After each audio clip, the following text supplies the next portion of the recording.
어느 집에서 손님들을 초청해 저녁 식사를 하게 됐습니다. 엄마가 6살 난 딸에게, 어린 딸에게 말합니다. 오늘 식사 기도는 네가 한번 해볼래? 어린 딸이 난처한 표정으로 그럽니다.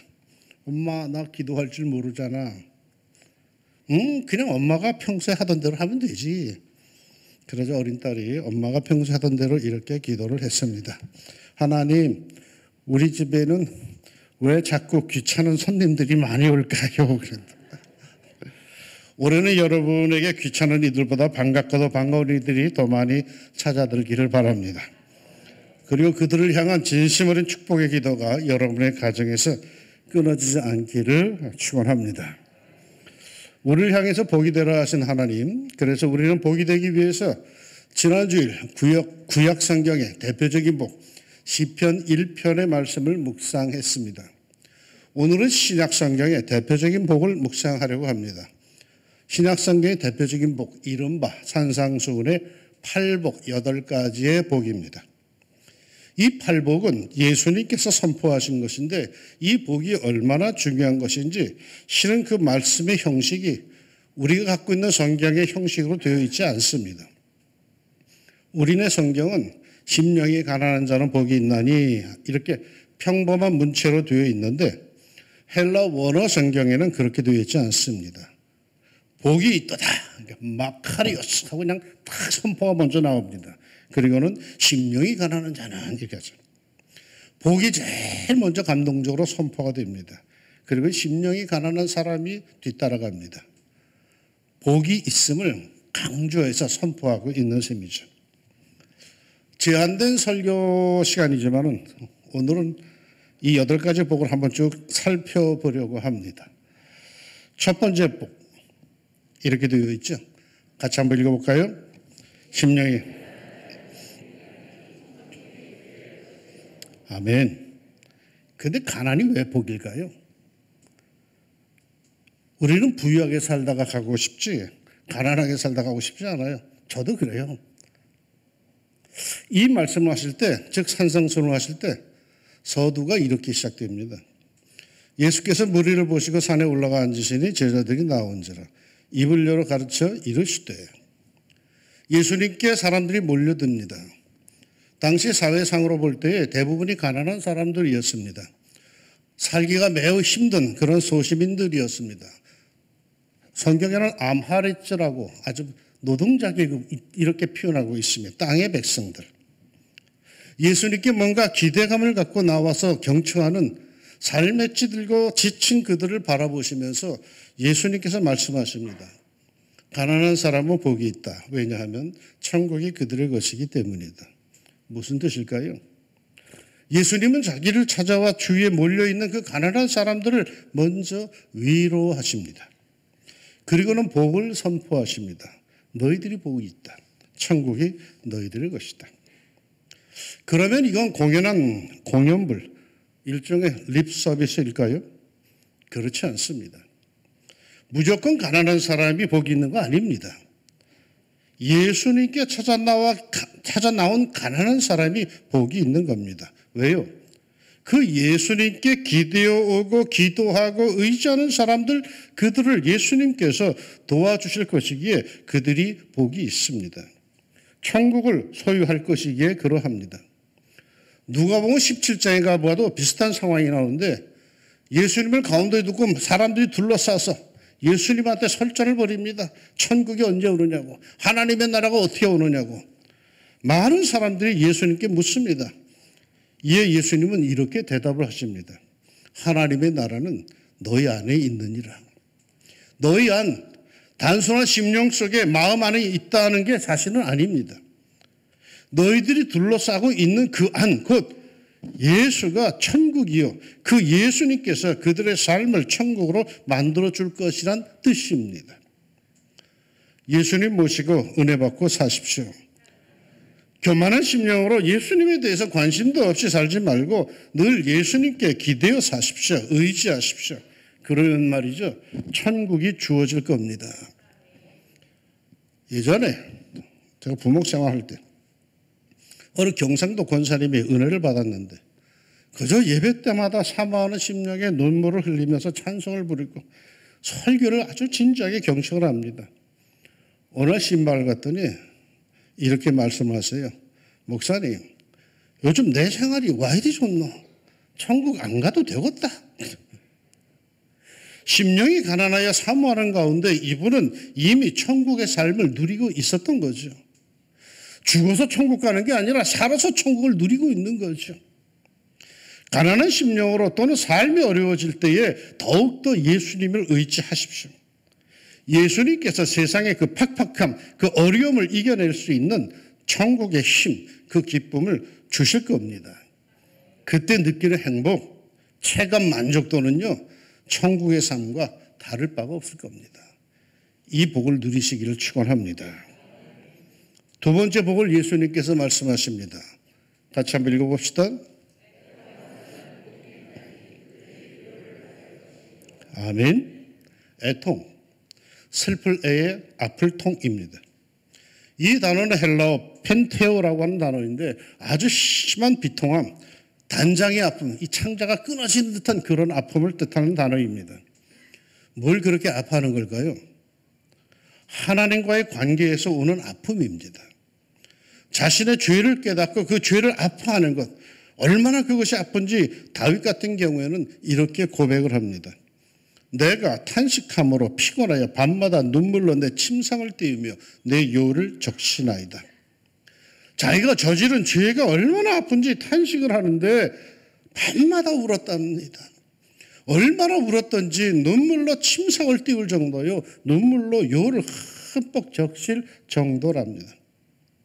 자기 죄가 너무나 엄청나서 이를 어쩔고 하면서 통회하는 눈물 말이요. 자기의 육신적인 욕망과 세속적인 속셈으로 하나님의 이름을 더럽힌 것에 대해서 아파하는 눈물 말이죠. 자신에게는 그러한 것들을 해결할 능력도 없고 구원받을 아무런 공로도 의도 없음을 깨닫고 하나님 앞에 꿇어 엎드려서 흘리는 눈물 말이요. 오로지 하나님의 자비를 구하면서 머리 들지도 못하고 조아리며 흘리는 세일의 눈물 말이요. 그 옛날에 한국교회 예배당에 그 바닥을 적셨던 그 밤새 기도하던 그 어머니들의 눈물 말이요. 이들에게 복이 있습니다. 어떤 복이요? 위로를 받는답니다. 누구의 위로요? 하나님의 위로, 예수님의 위로입니다. 이 위로라고 하는 단어는 곁으로 부른다라는 뜻이랍니다.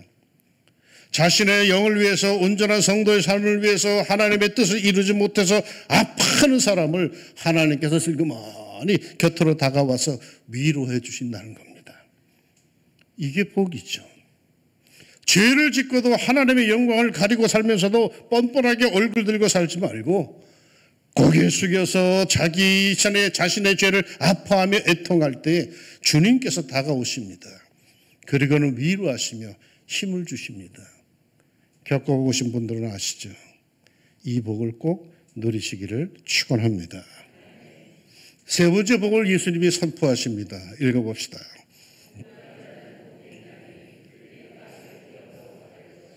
아멘.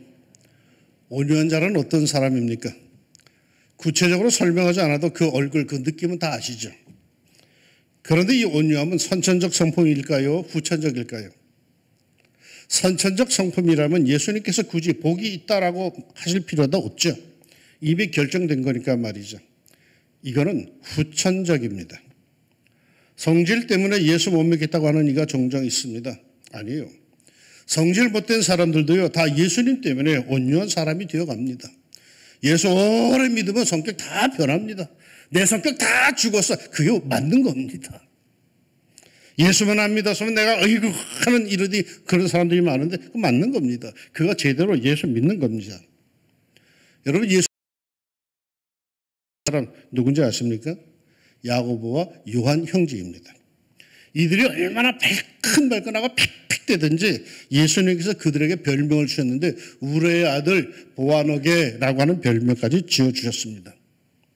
그런데 이렇게 성질이 못된 이 제자들이었는데 예수님의 제자들 중에서 나중에 사랑의 사도가 된 사람이 누군지 아십니까? 요한입니다. 요한은 예수님 때문에 성질 죽인 사람입니다. 예수님을 닮고 온유해진 사람이죠. 예수님께서 그러셨습니다. 나는 마음이 온유하고 겸손하니 나의 멍에를 메고 내게 배우라. 예수님의 멍에 온유와 겸손을 배워야 하는데 아직도 펄떡이는 성질, 그 말 같은 성격으로 은혜를 다 쏟아버립니다. 이게 고민이죠. 온유한 마음으로 삽시다. 온유한 자가 결국은 땅을 기업으로 받을 것이라고 축복하셨습니다. 싸우고 투쟁하여서 땅을 얻는 게 아닙니다. 올해는 온유함으로 얻고 싶은 대지를 얻는 복이 있기를 축원합니다. 네 번째 복을 예수님이 선포하십니다. 읽어봅시다.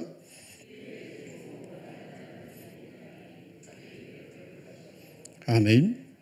의에 줄이고 목마르다는 것은 그냥 가만히 있을 수가 없다는 거죠. 끊임없이 뭔가 갈망한다는 것입니다. 의롭게 살려고 힘쓰다가 역부족이라고 주저앉지 말라는 거죠. 의에 줄이고 목마른 사람이 복이 있답니다. 의로운 사람이 복이 있는 게 아닙니다. 뭔가 나은 삶, 바른 삶을 위해서 몸부림치는 사람이 복이 있답니다. 지금은 문제가 있지만 그래도 뭔가 좀 더 나아지려고 애쓰는 사람이 그 사람이 복이 있답니다. 자신을 향한 하나님의 뜻이 있음을 알고 부단히 힘쓰는 사람, 그 사람이 복이 있답니다. 에이, 뭐 사는 게 다 그렇지 하면서 세상과 타협하고 주저앉는 사람이 복이 있는 거 아닙니다. 날마다 순간마다 신앙의 양심 속에 갈등을 일으키는 가운데 그래도 성도답게 살려는 사람이 이게 복이 있답니다. 왜요? 마침내 그가 배부를 것이랍니다. 원하는 것을 얻을 거란 뜻이겠죠. 그렇게 될 것이란 뜻이겠죠. 마음에 원하는 바른 삶 말이요, 선한 삶 말이요, 정말 멋진 성도의 삶, 힘들다고 불가능하다고 포기하지 말고 더욱더 힘을 내어서 올해는 그것이 채워지는 부유한 생이 되시기를 축원합니다. 다섯 번째 복을 예수님이 선포하십니다. 읽어봅시다.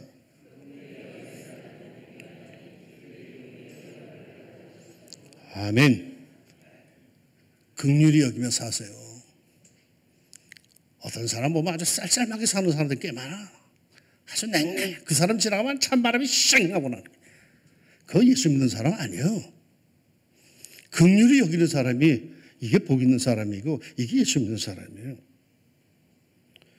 쌀쌀한 눈길과 냉랭한 눈길로 살지 말고 주위를 둘러보면 좀 긍휼히 여기는 눈길 말이에요. 그런 마음으로 삽시다. 우리가 긍휼의 눈길로 주위를 돌아보면요, 우리들이 도울 사람들이 참 많습니다. 제 개인적인 간증인데요, 지난 12월부터 기도하는 중에 뭔가 자꾸 주님께서 내게 요구하신다는 느낌이 듭니다. 이게 아닌데 하는 그런 느낌이 자꾸만 들어요. 언제부터인지 내가 너무 움켜쥐고 산다는 그런 느낌이 들어요. 하나님의 복을 많이 받았다고, 행복하다고, 이게 다 은혜라고 감사하고 찬송을 하는데 마음 한구석에서는 뭔가 주님께서 내게 요구하신다는 느낌이 들어요. 그게 뭘까 싶었는데 지난 연말에 어느 교회 임주식을 갔다가 우연히 노회 내에 어떤 목사님의 어려운 이야기를 전해 들었어요. 늘 그분이 아주 깨끗이 하고 다니기 때문에 전혀 몰랐는데 너무나 생활이 어렵고 어려워서 단돈 1원이 아쉽다는, 그렇게 얘기한다는 얘기예요. 그 순간 주님께서 내게 왜 그런 느낌을 갖게 하셨는지를 제가 퍼뜩 깨달았어요. 그래서 며칠 전에 만나가지고 우리 교회로 불렀어요. 그래서 주머니를 다 털어서 주었어요. 자식의 등록금은 둘째치고 자기도 몸이 엄청나게 아픈데 말도 못하고 치료도 제대로 못 받았다고 하면서, 그래서 내가 내미는 그 봉투를 받아들고 한참 울다가 왔어. 서울에서 개척교회 하는 목사님. 내가 행복할 때 말이요, 내가 은혜로 다이다 은혜입니다 하고 은혜로 복 많이 받았다고 할 때 내 주위에 말이죠, 그 행복, 그 은혜가 필요한 사람들이 있어요. 긍휼의 눈길로 우리가 돌아보면 보여요. 긍휼히 여기는 자는 복이 있나니 그들이 긍휼히 여김을 받을 것이며.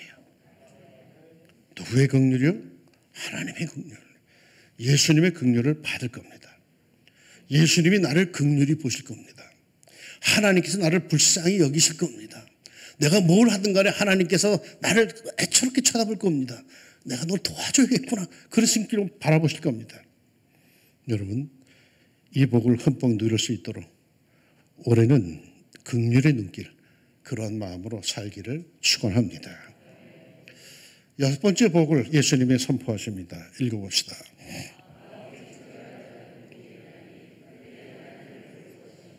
아멘.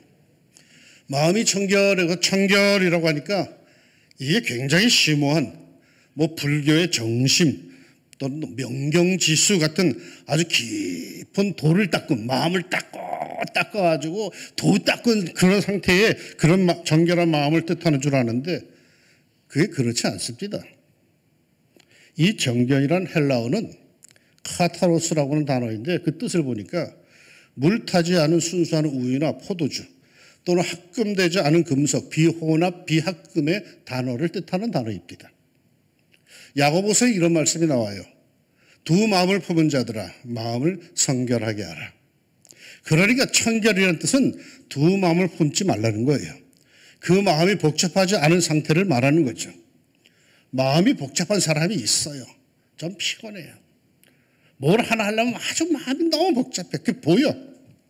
삶을 종잡을 수가 없어요. 오늘 예배 마침 3부 예배 후에 당회와 안수 집사의 탁구대회가 있는데 탁구를 치다가 제가 알게 된 건데요.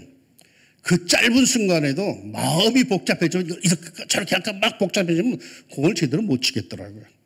공이 흔들려요. 그저 단순하게 나처럼 무식하게 그냥 팍 치니까 그냥 되더라고요. 오래 살면서 말이죠. 너무 마음 복잡하게 살지 마세요. 하나님을 향해서 단순한 마음으로, 사람을 향해서 순진한 마음으로, 그렇게 청결한 마음으로 삽시다. 그러면 하나님이 보인답니다. 그게 복이랍니다. 아무런 하나님이 우리 육신의 눈에 보이겠습니까마는 하나님을 느낄 수 있습니다. 그때 그 순간 얼마나 행복합니까? 하나님을 느낄 수 있다니 말이요. 단순하십시오.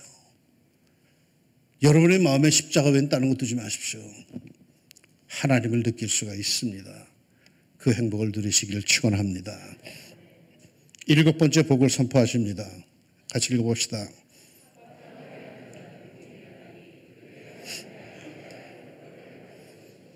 아멘.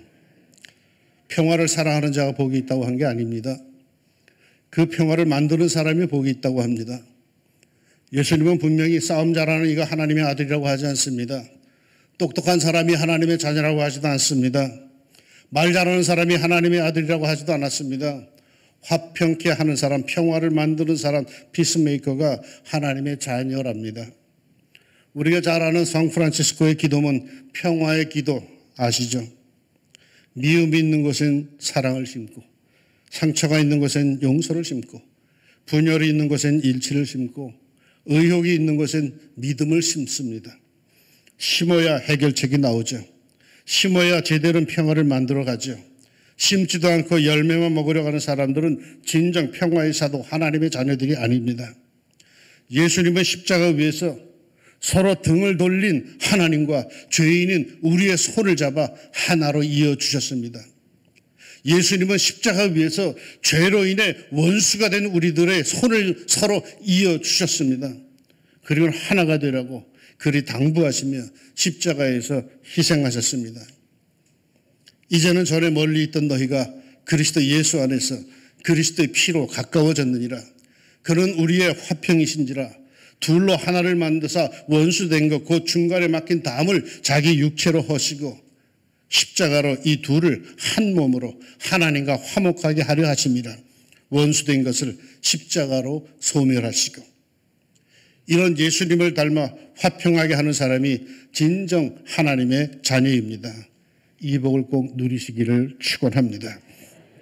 마지막 여덟 번째 복을 예수님이 선포하십니다. 읽어봅시다.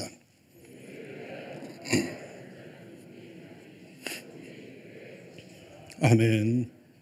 이 복은 앞의 복, 의에 줄이고 목마른 정도가 아닙니다. 의를 위하여 핍박을 받는 것입니다.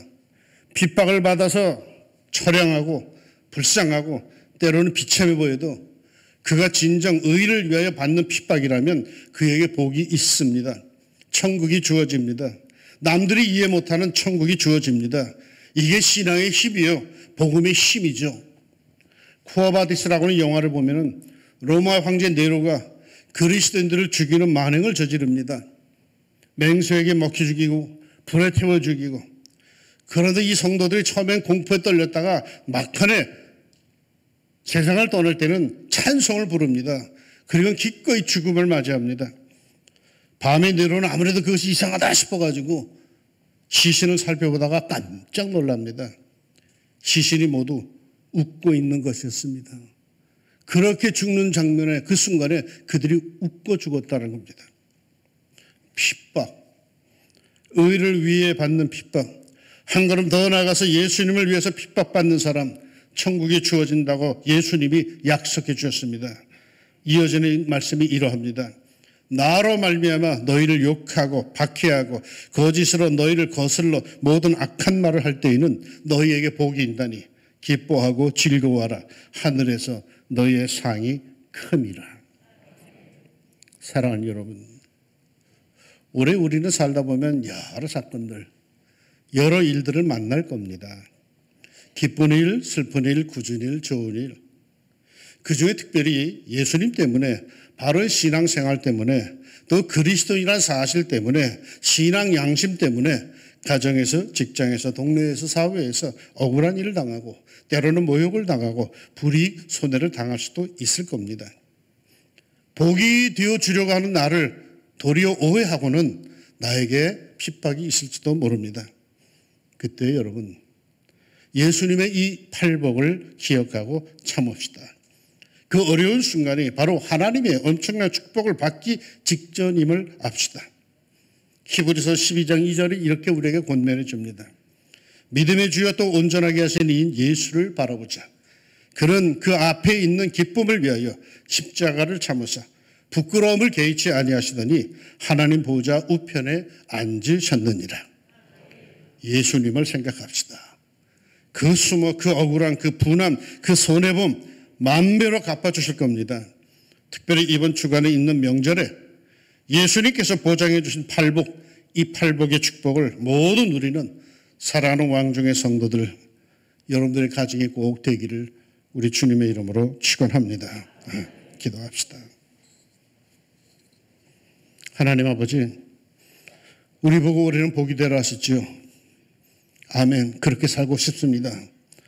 나는 하나님 앞에 복이 되길 원하고, 나는 성도들 앞에, 내 가족들 앞에, 내 직장 동료들 앞에서 내 친구들에게 복이 되고 싶습니다. 기꺼이 복의 통로가 되어서 그들이 나 때문에 행복한 삶을 살게 되기를 원합니다. 하나님, 이런 복이 되고자 하는 열망 우리 모두 갖고 있는데 오늘 예수님의 8가지 팔복을 우리에게 얘기해 주셨습니다. 가만히 생각해 보니까 때로는 이게 참 어려운 일이라고 하는 것, 이거 정말 이렇게 해도 되는 걸까라는 생각이 들곤 합니다. 팔복이라고 해서 정말로 정말 부러운 것이라고 생각하는데 실제로 그렇게 살려니까 쉽지 않아 보입니다. 그러나 하나님, 예수님께서 보장해 주신 거니 눈 딱 감고 그렇게 순종하여 살게 하옵소서.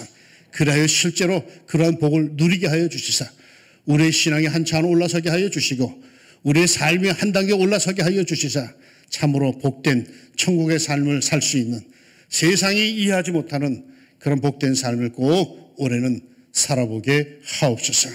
이번 명절에 특별히 모이는 가족들 기억하여 주시고 우리가 복의 통로가 되어서 모두를 행복하게 할 수 있는 복된 명절의 가정들 모임이 되게 하옵소서. 예수님의 이름으로 기도합니다. 아멘.